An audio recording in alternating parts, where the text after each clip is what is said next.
ஈரோடு மாவட்டம் கொடுமுடி மகுடேஸ்வரர் கோயிலில் சிவராத்திரி விழா சிறப்பாக நடைபெற்றது. புகழ்பெற்ற கொங்கு நாட்டிலுள்ள 7 சிவாலயங்களில் ஒன்றாக கருதப்படும் கொடுமுடியிலுள்ள மகுடேஸ்வரர் கோயில் நாயன்மார்களின் பாடல் பெற்ற கோயிலாக விளங்குகிறது. இந்த கோயிலிலுள்ள மூலவர் சுயம்பு வடிவமாக உள்ளார். சுமார் 1850 ஆண்டுகளுக்கு முன்னால் உருவான இந்த கோயில் தற்போது வரை மிக பிரசித்தி பெற்ற கோயில்களில் ஒன்றாக விளங்குகிறது. இந்த கோயிலில் மாசி சிவராத்திரி விழா நடந்தது. மாலை முதல் காலை வரை மூலவர் மகுடேஸ்வரருக்கு 4 கால பூஜைகள் சிவராத்திரி இரவு செய்யப்பட்டன. இந்த பூஜையில் ஈரோடு, அவிநாசி, திருச்செங்கோடு, கோவை, கரூர், திருச்சி, காங்கேயம், தாராபுரம் உள்ளிட்ட ஊர்களிலிருந்து வந்திருந்த பக்தர்கள் கலந்து கொண்டனர். இதேபோல கர்நாடக மாநிலம் சந்திப்போர் புலிகள் வன காப்பகத்தில் உள்ள மாதேஸ்வரன் கோயிலில் மகா சிவராத்திரி விழா பழங்குடியினத்தவரால் கொண்டாடப்பட்டது.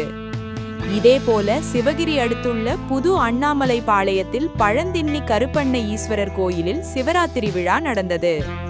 இந்த விழாவில் கலந்து கொண்ட ஆயிரக்கணக்கான பக்தர்களுக்கு கோயில் சார்பில் அன்னதானம் வழங்கப்பட்டு பிரசாதங்கள் அளிக்கப்பட்டன. இந்த நிகழ்வில் பூஜையில் வைக்கப்பட்ட ஒரு எலுமிச்சம்பழம் மற்றும் வெள்ளி காசு, வெள்ளி மோதிரம் ஆகியவை ஏலத்தில் விடப்பட்டன. அப்போது ஒரு எலுமிச்சம்பழத்தை 16,000 ரூபாய்க்கும், ஒரு வெள்ளிக்காசை 21,000 ரூபாய்க்கும், ஒரு வெள்ளி மோதிரத்தை 52,500 ரூபாய்க்கும் பக்தர்கள் ஏலத்தில் எடுத்தனர்.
இது போன்ற காணொளிகளை காண்பதற்கு எங்களது சேனலின் பெல் பட்டனை அழுத்தி சப்ஸ்கிரைப் செய்து எங்களுடன் இணைந்திருங்கள்.